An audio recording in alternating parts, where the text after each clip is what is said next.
Good morning.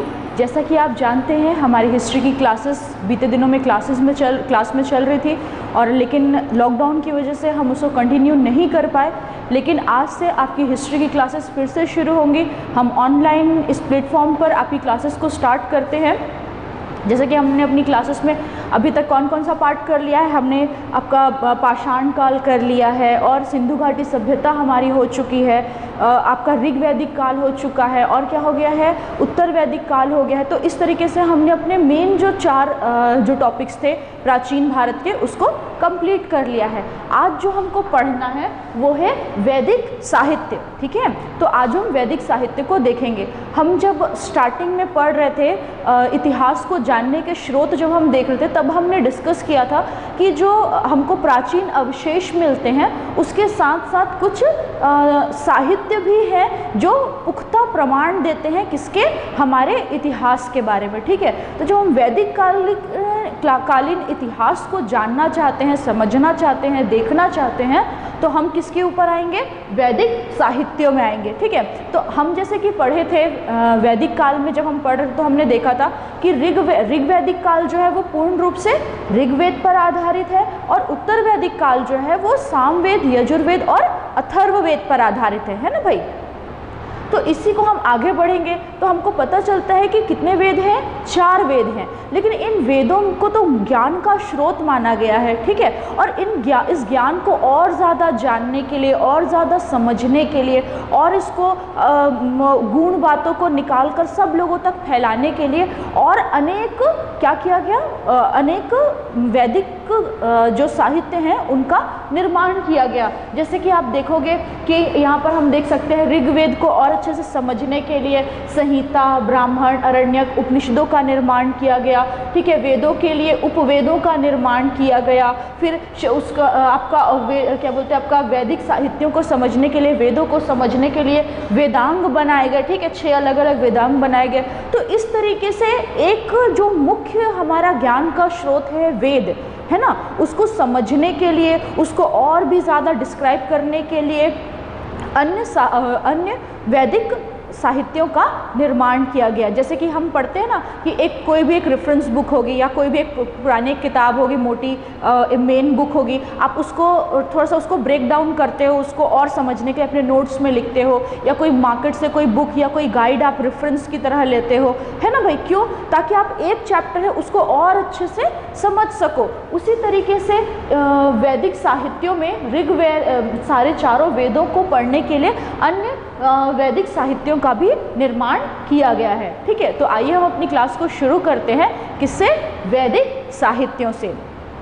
Class शुरू करने से पहले मैं आप सब लोगों से एक बार फिर से कहूँगी कि आपको लोगों के पास में जो क्लास के नोट्स हैं उसको एक कॉपी लीजिए और एक पेन लीजिए। ये लेके बैठिए और अच्छे से, ताकि कुछ चीज़ें हैं जो मैं आपको नोट कराऊंगी जो आपके प्रीलिम्स के लिए तो इम्पॉर्टेंट है ही, साथ ही साथ मेंस की दृष्टिकोण से भी वो इम्पॉर्टेंट होगा। ठीक है, तो हम ऐसी चीज़ों को कुछ नोट करेंगे, इसलिए आप अपने क्लास के जो नोट्स हैं उसको, जो आपको फोटोकॉपी मिला है उसको एक पेन और एक कॉपी या नोट्स, आप एक कुछ भी पेपर या पेन कॉपी लेके बैठेंगे। ठीक है, चलिए हम शुरू करते हैं। सबसे पहले हम आते हैं किसमें, वैदिक साहित्य में। ठीक है, तो वैदिक साहित्य को हम देखते हैं तो हम पाएंगे कि वैदिक साहित्यों को 2 भागों में बांटा गया है। कौन कौन से हैं वो भाग? श्रुति और स्मृति। ठीक है, श्रुति का अर्थ क्या होता है?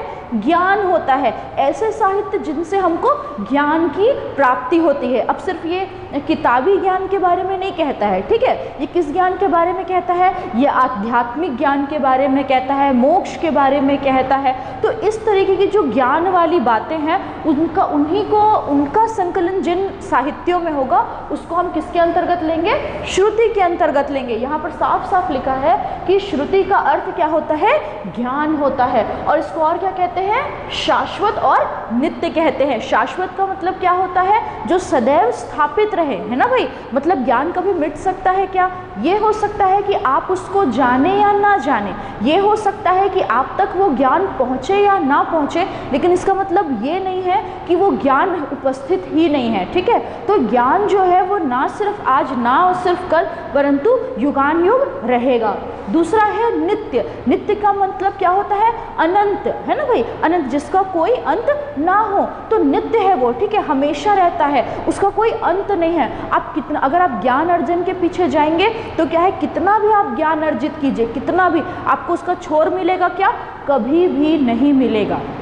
इसलिए हम जब पीएससी की तैयारी करते हैं तो हम क्या कहते हैं कि हमको, अगर हमको ज्ञान अर्जन के लिए पढ़ना है तो कॉलेज में जाके पढ़ाई करिए, अगर हमको पद प्राप्ति के लिए पढ़ना है, ज्ञान प्राप्ति के लिए कॉलेज में जाके मास्टर डिग्री कीजिए, डॉक्टरेट कीजिए, लेकिन अगर पद प्राप्ति के लिए पढ़ना है तो जो टीचर बता रहा है, जो आपके नोट्स आपको मिले, उसको पढ़िए, पद की प्राप्ति होगी, ठीक है। तो इस बात को बहुत अच्छे से आप लोग अपने जीवन के में भी ध्यान करके रख सकते हैं। यदि ज्ञान प्राप्ति करना है तो हर एक सब्जेक्ट का जो ज्ञान है वो अथाह है ना। आप हिस्ट्री को लोगे तो इतना सारा ज्ञान है, अलग अलग बुक्स हैं, अलग अलग इतिहासकार हैं जो उसमें बातों को लिखते हैं, बोलते हैं, आपको कभी भी ख़त्म ही नहीं होगा वो। लेकिन अगर हमको किस लिए पढ़ना है? हमको पद प्राप्ति के लिए पढ़ना है, कि हम जितनी जल्दी हो सके हमारा सिलेक्शन हो, हम पद में आए, और पद प्राप्ति के बाद जीवन भर जितना ज्ञान का अर्जन है करते रहिए, ठीक है। चलिए वापस हम आते हैं अपने टॉपिक पर। तो क्या कहते हैं? श्रुति को शाश्वत भी कहते हैं और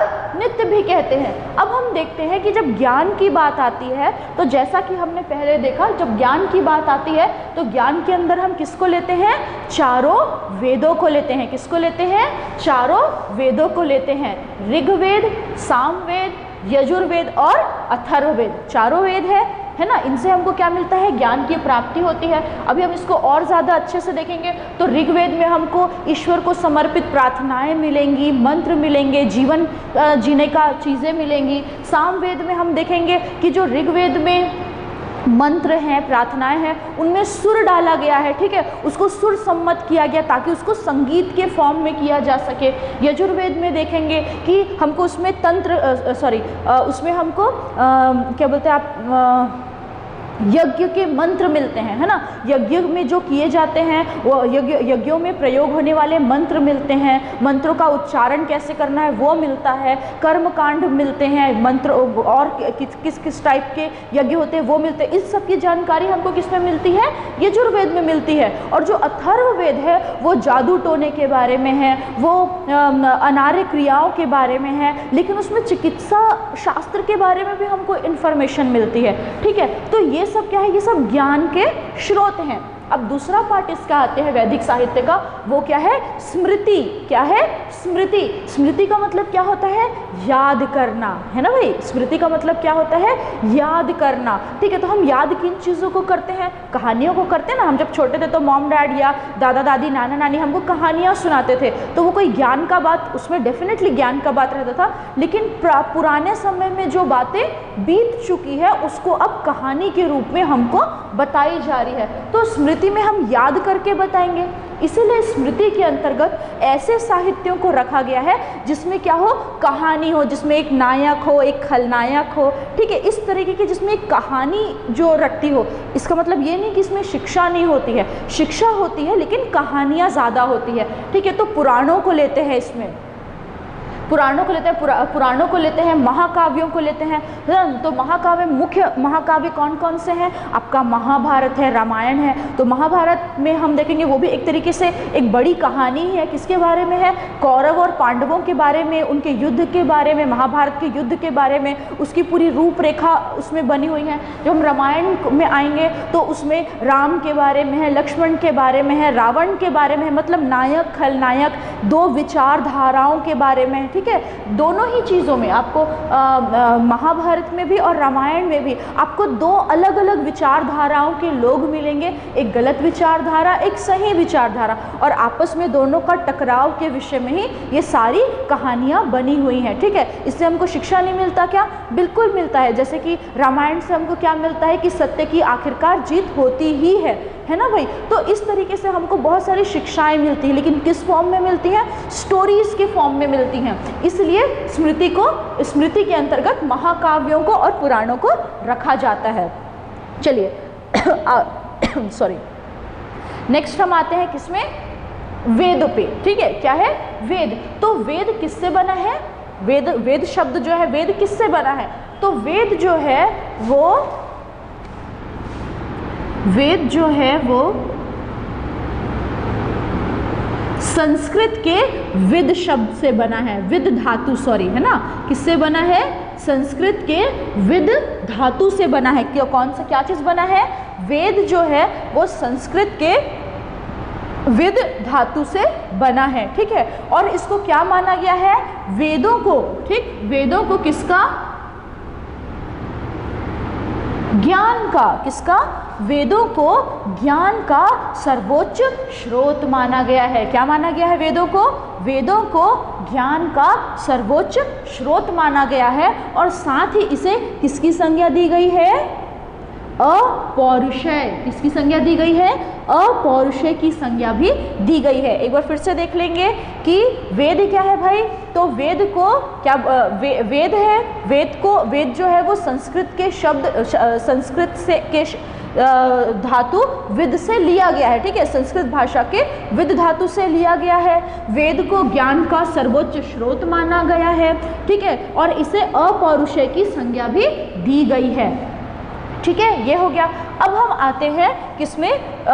चारों वेद पर। एक एक करके हम चारों वेदों को देख लेंगे, उसमें क्या मुख्य बातें हैं, क्या उसकी अच्छी चीज़ें हैं, उन सबको देख लेंगे। कुछ आपके नोट्स में है, ठीक है, कुछ आपके नोट्स में दिया गया है और कुछ को मैं आप लोगों को क्या कराऊंगी? नोट कराऊंगी। ठीक है, तो सबसे पहले हम किस पर आते हैं?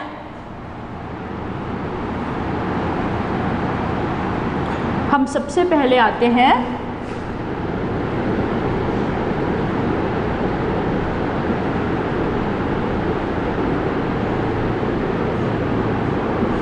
ऋग्वेद पर। किस पर आते हैं? ऋग्वेद पर। ओके हम सबसे पहले किस पर आते हैं? ऋग्वेद पर आते हैं। तो अब ऋग्वेद को देखते हैं। सबसे पहले ऋग्वेद क्या है? तो एक बहुत इंपॉर्टेंट चीज ये है कि ऋग्वेद जो है वो हमारा क्या है? सबसे प्राचीनतम वेद है। ओके, तो ऋग्वेद क्या है?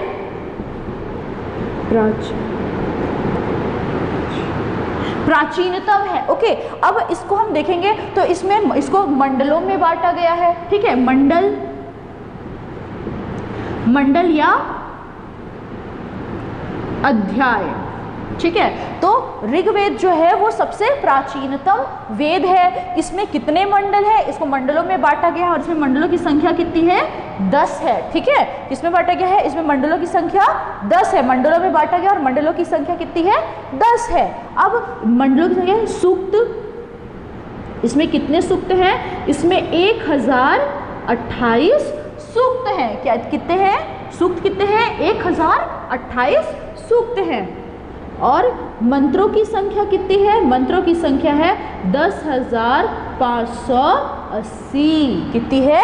मंत्रों की संख्या 10,580। मंडल 10, सूक्त 1028, मंत्रों की संख्या 10,580 है। ओके, अब इतने सारे मंत्र हैं।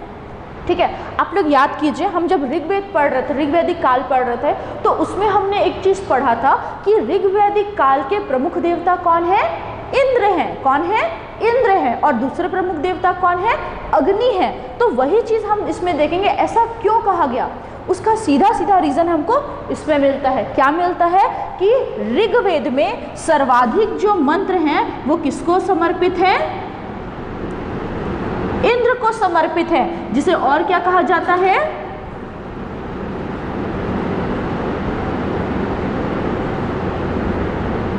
क्या कहा जाता है? पुरंदर कहा जाता है। ठीक है, सबसे इसमें क्या बोलते हैं? ऋग्वेद में सर्वाधिक है ना, मैक्सिमम जो मंत्र है वो किसको समर्पित है? इंद्र को समर्पित है, जिनका दूसरा नाम क्या है? पुरंदर है। ठीक है, इसलिए इसे प्रमुख देवता माना गया है। और दूसरा प्रमुख देवता कौन है?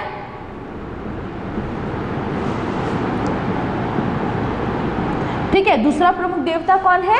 अग्नि। अग्नि क्यों है? क्योंकि इसके बाद जो मंत्र है दूसरे नंबर पे समर्पित अग्नि को समर्पित मंत्र है। ठीक है, तो प्रथम मुख्य देवता कौन है? हम एक स्टार, इसको डबल स्टार दे देते हैं। ठीक, कौन है? इंद्र है। और दूसरे प्रमुख देवता कौन है?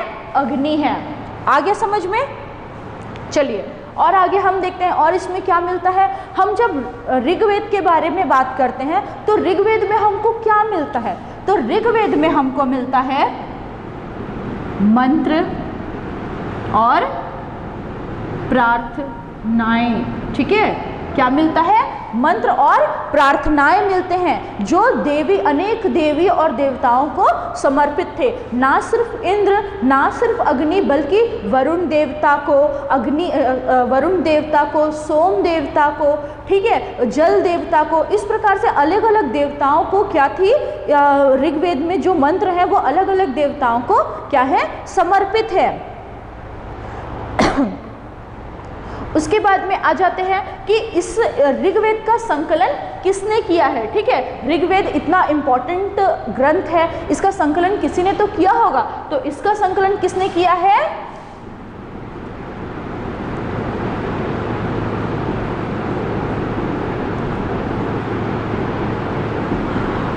किसने किया है? वेद व्यास ने किया है। ओके, तो ऋग्वेद का क्या चीज किया है? ऋग्वेद का संकलन किसने किया है? वेद व्यास ने किया है। समझ में आई मेरी बात? चलिए फिर से एक बार देख लेंगे। ऋग्वेद सबसे प्राचीनतम है, मंडलों की संख्या 10 है, सूक्तों की संख्या 1028 है, मंत्रों की संख्या 10,580 है, जिसके सबसे प्रमुख देवता इंद्र है, जिन्हें पुरंदर भी कहते थे। क्यों? क्योंकि सर्वाधिक मंत्र किसको समर्पित है? इंद्र को समर्पित है। और दूसरे नंबर पर मंत्र किसको समर्पित है? अग्नि को समर्पित है, इसीलिए दूसरे नंबर के सबसे महत्वपूर्ण देवता है। ऋग्वेद में हमको क्या मिलता है? ऋग्वेद में हमको मंत्र मिलते हैं, प्रार्थनाएं मिलती है। इसका संकलन किसने किया है? वेद व्यास ने किया है। समझ में आ गया? एक छोटा सा रिकैप समझ में आ गया ना आप लोगों को? चलिए अब आप लोग अपने नोट में, ये आपका मैक्सिमम चीज़ें आपके नोट्स में हैं, अब हम कुछ चीज़ों को और लिख लेंगे, वो भी है तो हम आगे देख लेंगे। हम किस में आते हैं? अब इसके मंडलों पर आते हैं। ठीक है, इसके प्रमुख मंडलों को अब हम लिखेंगे। सबसे पहला है तीसरा मंडल। तीसरा मंडल, तो तीसरे मंडल में क्या लिखा है? ऋग्वेद के तीसरे मंडल से हमने क्या लिया है?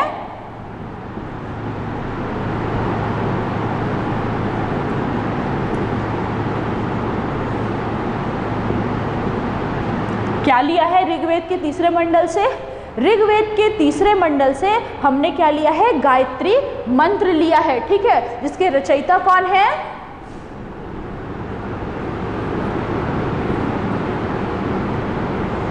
जिसके रचयिता हैं विश्वामित्र। इंपॉर्टेंट है, आपको कभी हो ऐसे पूछ सकता है, हो सकता है इस तरीके से पूछ दे कि गायत्री मंत्र किस वेद में मिलता है या किसका भाग है ना? गायत्री मंत्र किसका भाग है? तो आपको पता होना चाहिए कि ऋग्वेद के तीसरे मंडल का भाग है।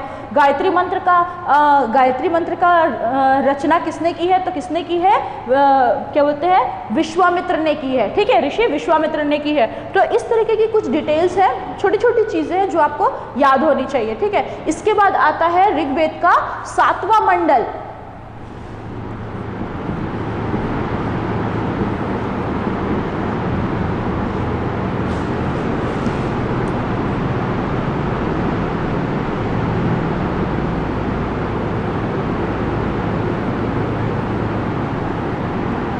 ठीक है, तो तीसरा मंडल ये हुआ। फिर आता है 7वां मंडल। तो भाई 7वां, जैसे कि तीसरा मतलब मैं अभी हम लोग किसके बारे में पढ़ रहे हैं? सिर्फ जो इम्पोर्टेंट मंडल है उन्हीं को बस देख रहे हैं। ठीक है, सबको नहीं देख रहे हैं, जो जो इम्पोर्टेंट है बस उसी को ही हम लोग देखेंगे। चलिए तो उसमें हम देख लेंगे।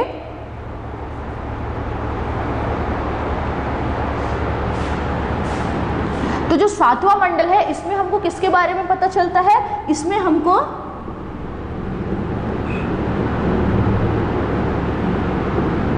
दशराग्य के युद्ध के बारे में पता चलता है। ठीक है, युद्ध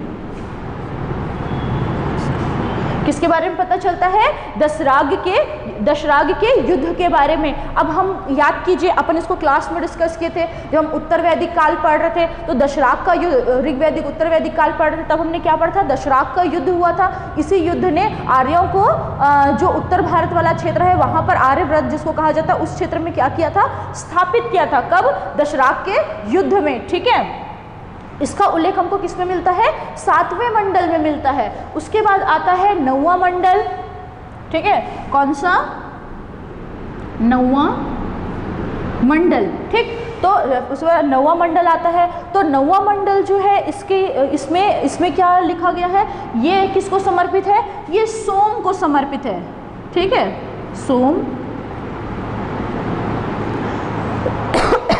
सॉरी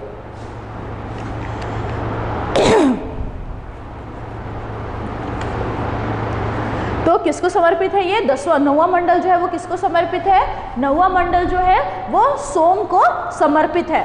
अब हम आते हैं 10वें मंडल में।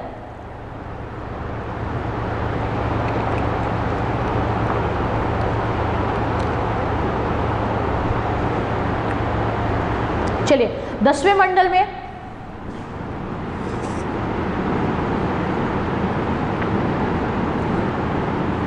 ठीक है, 10वां मंडल।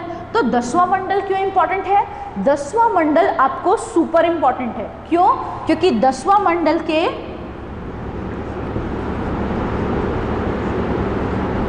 सूक्त में, किसमें, 10वें मंडल के पुरुष सूक्त में हमको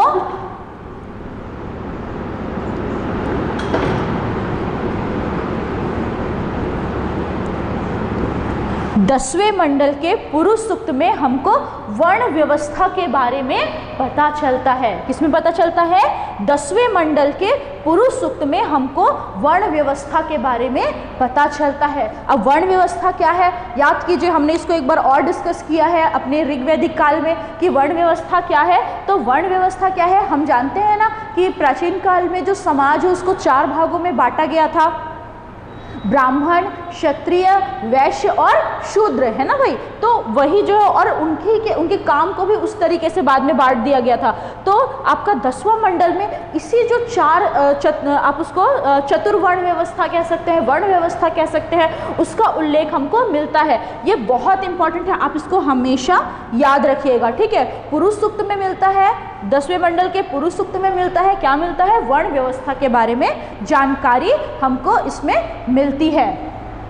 अब एक और चीज़ हम सुने होंगे, अस्तोमा सतगमय। ठीक है, एक बहुत अच्छा संस्कृत के शब्द है अस्तोमा सतगमय। इसको भी किससे लिया गया है, इसको भी ऋग्वेद से लिया गया है। किसको, अस्तोमा सतगमय को किससे लिया गया है, अस्तोमा सतगमय को ऋग्वेद से लिया गया है। समझ में आई मेरी बात। तो इस तरीके से आपका ऋग्वेद खत्म होता है। हमने देख लिया इसमें कितने मंडल कितने हैं, सूक्त कितने हैं, सारे जो भी इम्पोर्टेंट मंडल हैं उसको हमने देख लिया, किसमें क्या पाया जाता है। इस तरीके से हमारा ये वाला पोर्शन ऋग्वेद हुआ। अब हम आते हैं किसमें, ऋग्वेद के बाद क्या आता है,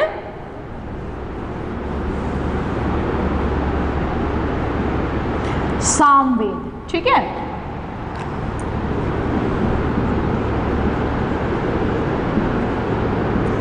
क्या आता है, सामवेद। ऋग्वेद के बाद में आता है सामवेद। तो सामवेद में हमको क्या मिलता है भाई, सामवेद जो है वो सामवेद में हमको क्या मिलता है, हम देखेंगे कि सामवेद जो है वो संगीत वाला है। ठीक है, थोड़ा गायन वाला है। इसमें हमको क्या मिलता है, ऋग्वेद में जितने मंत्र हैं, सबको नहीं लेकिन ऋग्वेद के जो मंत्र हैं उन्हीं को सामवेद में क्या किया गया है, सुर सम्मत किया गया है। ठीक है, सुर सम्मत का मतलब क्या होता है, इसमें थोड़ा सा राग डाला गया है, इसको थोड़ा गायन की शैली में बनाया गया है। ठीक है, किसमें किया गया है, सामवेद में किया गया है। ठीक है, इसमें हमको कुल कितने, तो इसको देख लेंगे, इसको सुर सम्मत किया गया है और सामवेद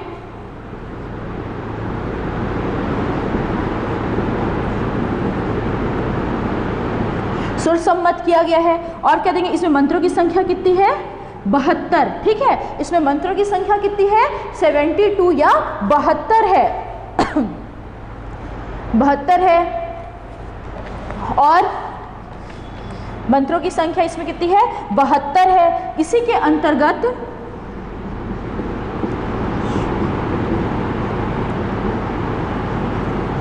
छांदोग्य उपनिषद और केन उपनिषद आता है। ठीक है, इसी के अंतर्गत सामवेद के अंतर्गत छांदोग्य उपनिषद और केन उपनिषद आता है। ठीक है, छांदोग्य उपनिषद क्या है भाई? तो छांदोग्य उपनिषद जो है इसकी विशेषता ये है, आप लोग एक काम करना, इसको लिख लो। ठीक है, जहाँ पे आप लोग लिख रहे हो सामवेद के अंतर्गत लिखना छांदोग्य उपनिषद, और मैं आप लोग को लिखवा दे रही हूँ, इसको लिखिएगा आप लोग। छांदोग्य उपनिषद डैश करके लिखना। गद्य शैली में लिखा गया, गद्य शैली में लिखा गया, गद्य शैली में लिखा गया यह प्राचीनतम उपनिषद है। गद्य शैली में लिखा गया यह प्राचीनतम उपनिषद है, जिसमें बुद्ध के पंचशील सिद्धांत, जिसमें बुद्ध के पंचशील सिद्धांत व पुनर्जन्म का उल्लेख मिलता है, जिसमें बुद्ध के पंचशील सिद्धांत व पुनर्जन्म का उल्लेख मिलता है। ठीक है, मतलब पुनर्जन्म के सिद्धांत का उल्लेख मिलता है। फिर दूसरा है क्या है? केन उपनिषद। तो केन उपनिषद में आप ब्रैकेट में करके लिख सकते हैं, केन उपनिषद में क्या मिलता है? केन उपनिषद में हमको यक्षों की कहानी मिलती है। ठीक है, यक्ष क्या होते हैं? तो आप एक तरीके से समझ सकते हो अच्छे वाले राक्षस जो इच्छाओं को पूरा करते हैं। ठीक है, उनका एक अलग ही यूनिवर्स है, ऐसा स्टोरी है, उतना ज़्यादा हमको समझने का ज़रूरत नहीं है। सिर्फ आप ये जान लीजिए कि सामवेद के अंतर्गत ही छांदोग्य उपनिषद और केन उपनिषद आते हैं। छांदोग्य उपनिषद जो है वो गद्य में लिखा गया प्राचीनतम उपनिषद है। इसमें बुद्ध के पंचशील सिद्धांत का उल्लेख मिलता है, और किसका मिलता है?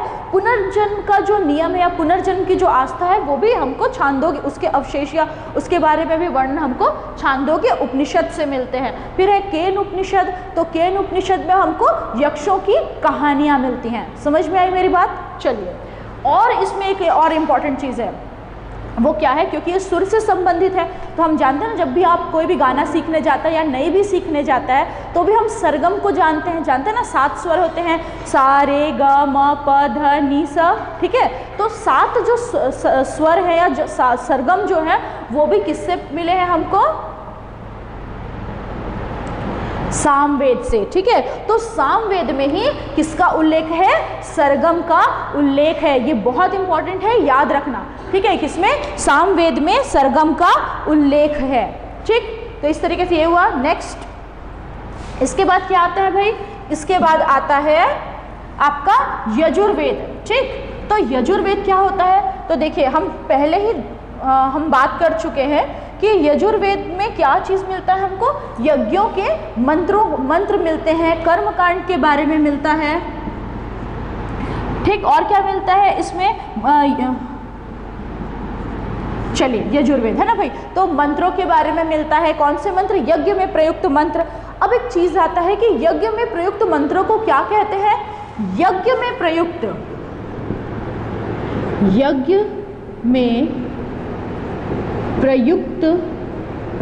मंत्र क्या कहलाते हैं? यजुस कहलाते हैं। क्या कहलाते हैं? आप इसको नोट कर लीजिएगा। यज्ञ में प्रयुक्त मंत्र यजुस कहलाते हैं, और ये यजुस किस में पाए जाते हैं? यजुर्वेद में पाए जाते हैं। ठीक है, तो यज्ञ में प्रयुक्त मंत्र यजुस कहलाते हैं, और वो किस में पाए जाते हैं? यजुर्वेद में पाए जाते हैं।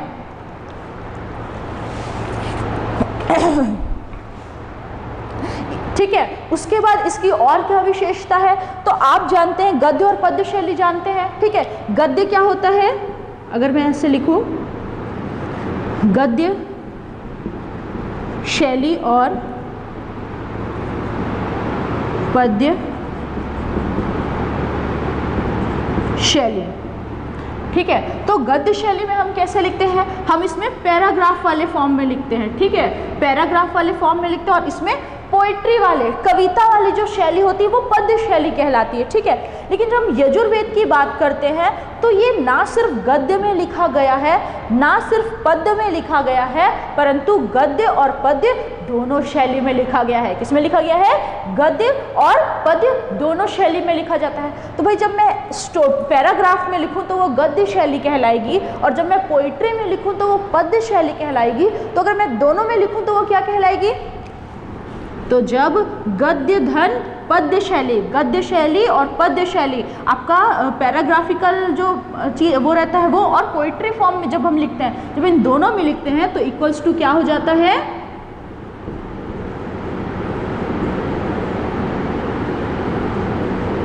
चंपू शैली, ठीक है। कौन सी शैली? चंपू शैली।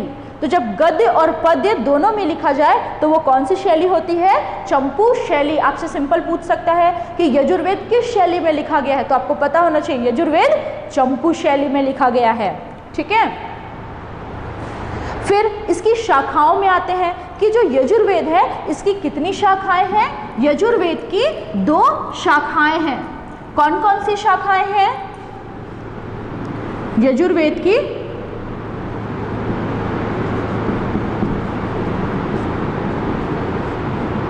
ठीक है, यजुर्वेद की 2 शाखाएं हैं। पहला है कृष्ण यजुर्वेद और दूसरा है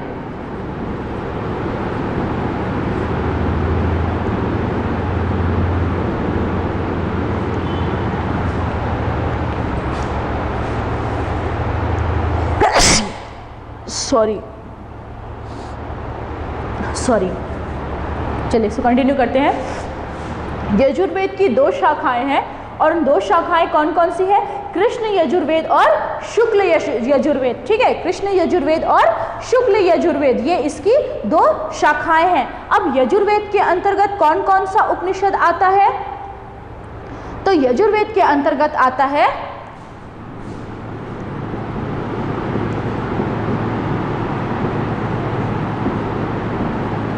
क्या आता है? कठोपनिषद, ठीक है। कठोपनिषद, इसमें हमको क्या मिलता है? इसमें हमको यमराज और नचिकेता का संवाद मिलता है, ठीक है। किसका संवाद मिलता है? यमराज और नचिकेता का संवाद मिलता है। नचिकेता किसका पुत्र था? नचिकेता जो है वो उद्दालक ऋषि का पुत्र था, और उद्दालक ऋषि क्या करते हैं? एक यज्ञ करते हैं, विश्वजीत यज्ञ, और इसी में अपने पुत्र को किसको दान कर देते हैं? आपका यमराज को दान कर देते हैं, ठीक है। तो यमराज और नचिकेता के मध्य में जो संवाद होता है उसी पर आधारित है क्या? कठोपनिषद, ठीक है। इसके बाद आता है एक अरण्यक है, मतलब आपका अरण्यक है, कौन सा है? बृहदारण्यक। तो बृहदारण्यक भी किसका भाग है? यजुर्वेद का भाग है। किसका भाग है? बृहदारण्यक यजुर्वेद का भाग है, ठीक है। बृहदारण्यक किसका? यजुर्वेद का भाग है। इसमें हमको क्या मिलता है? ये क्या बोलते हैं, ये आपका बृहदारण्यक जो है, इसी में हमको इसका ब्राह्मण क्या है? शतपथ ब्राह्मण है ना भाई। इसका ब्राह्मण शतपथ ब्राह्मण है, और उसकी विशेषता क्या है कि वो शतपथ ब्राह्मण सबसे प्राचीनतम ब्राह्मण है। अभी जब हम इस व्यू में पहुंचेंगे तो मैं ये आप लोगों को नोट कराऊंगी, ठीक है। चलिए, तो इस तरीके से हमारा 3 वेद हुआ, ठीक। लेकिन 4 वेद है। अब तीनों वेद का बात क्यों आ जाता है कि जब हम इस वेद को देखते हैं, जब इस चारों वेद को देखते हैं, ऋग्वेद, सामवेद और यजुर्वेद, इन तीनों को जब हम देखते हैं तो इन तीनों का जो समूह है, ठीक है, वो क्या कहलाता है? वेद त्रय कहलाता है। ऋग्वेद, सामवेद और यजुर्वेद आपस में सब मिलकर क्या कहलाता है? वेद त्रय कहलाता है, ठीक है। क्या कहलाता है? वेद त्रय कहलाता है।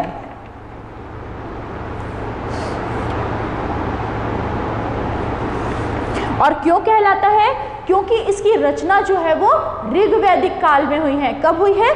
ऋग्वैदिक काल में। और अथर्ववेद जो है वो बाद में आया है, ठीक है। अब हम आते हैं अथर्ववेद को, ये याद रखना, ठीक है। अब हम आते हैं अथर्ववेद को। तो अथर्ववेद क्या है भाई? अथर्ववेद जो है वो चौथा वेद है, उसमें क्या मिलता है हमको, अनार्य क्रियाओं के बारे में जानकारी मिलती है। इसमें हमको जादू टोना के बारे में पता चलता है, तंत्र मंत्र की विद्याओं के बारे में पता चलता है, लेकिन इसके साथ साथ इसमें हमको चिकित्सीय विधियों के बारे में भी पता चलता है। किसमें, अथर्ववेद में। बस इतना ही है, इससे ज़्यादा उसमें कुछ खास ऐसा नहीं है, ठीक है।